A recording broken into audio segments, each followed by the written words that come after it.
بسم الله الرحمن الرحيم. waxaa maanta abaar 12 barkii maxkamadda gobolka Maroodi Hargeysa ay ku dhawaaqday xukunka xukunsane in Allah musta'aan boqor Cismaan Maxamed Maxamuud boqor Cismaan aw Maxamuud Maxamed kaasoo dacwadda maxkamadda soo galay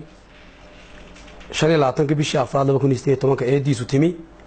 horena ciidanka booliska Jamhuuriyadda Soomaaliland u qabteen boqorku wuxuu ku eedeysnaa markii hore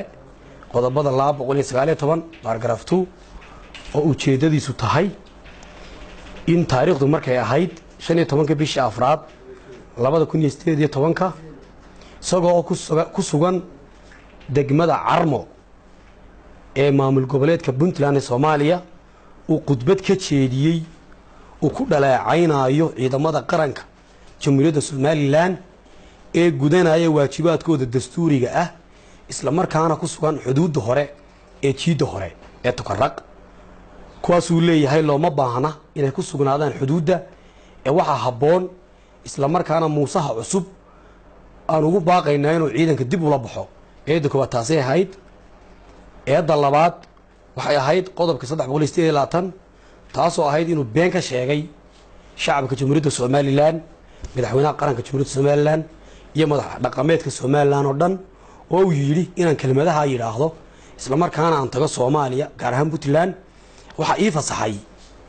maxkamadda horteeda la istaagay qodob saddexaad oo ah aflagaada qaawan qodob saddexaad oo meeshaba ku jirin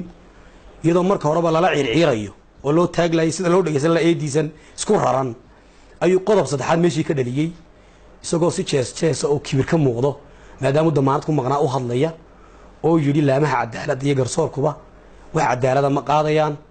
isla markaana waxaad sheebada ku sidataa xukun lagu soo qoray markii aan weydiiyay cid ay soo qortayna uu maxkamadda horteeda ka sheegay in uu og yahay xukunka inaan sheebada ku sito marka waxay noqotay maadaama maxkamaddu furan tahay dadweynuhu dhan fadhiyaan maxkamaddu furan tahay la islababa gaarinba in hadii la akhriyo in xafiiska xeerlaalinta oo markaa diyaar ahaa ay maxkamaddu ku amarto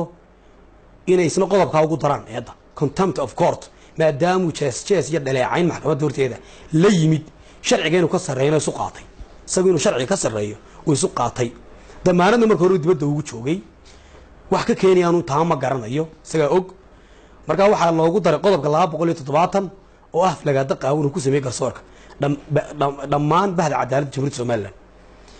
maxkamaddu dacwadu way socotisay saan loogu xukumin qodobkaas oo kaliya waxa lagu kabay cadeymaha loo hayo qodobadii hore loogu eedeeyay si kuwa laftooda loo iftiimiyo maxkamaddu waxay martay qodobkan lagu eedeeyo maxkamadda horteeda qodobada kalena cadeymada maxkamadda la hor keeno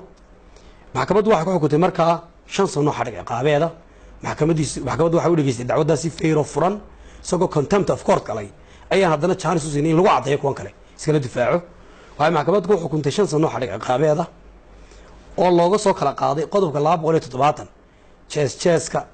iyo ihaanada uu garsoorka u geystay iyo bahda cadaalad oo dhan oo looga soo qaaday 2 sano qodobka 270 iyo qodobka 219 isna looga soo qaaday 2 sano oo ku amrayay ciidanka Jamhuuriyadda Soomaaliland inay dib uga soo baxaan jiida xuduudda ay joogaan uu yiri dib uga soo baxaan iyo qodobka uu been abuurka cad ka sameeyay shacabka reer Soomaaliland madaxweynaha qaranka Jamhuuriyadda Soomaaliland iyo salaadinta madax dhaqameedka iyo salaadinta Jamhuuriyadda Soomaaliland uu leeyahay meesha aynan tago waa la fasaxay markaas ay dacwadu u dhacday intaas aanan anugu sidaas ay weydiiseen